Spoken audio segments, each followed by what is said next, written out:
Здравейте! Как става вечер? Всичко е наред? Роден съм, ще ви разкажа малко първо за мен. Роден съм в Атина, в Гърция, в люлката на демокрацията. Сега живея в София, в гроба на демокрацията. Бахте и майката хора!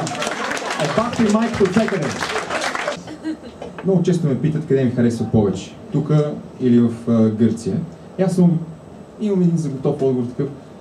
Пичове, София е един магически град. Не е ли така? Вървиш си по улицата, едно готино и изведнъж изчезва в шахта. Магия!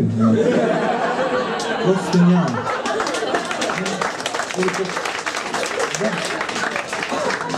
Пак си ходиш по улицата, вечерта в София, нощ на София е много креативна. Пак си вървиш, нали?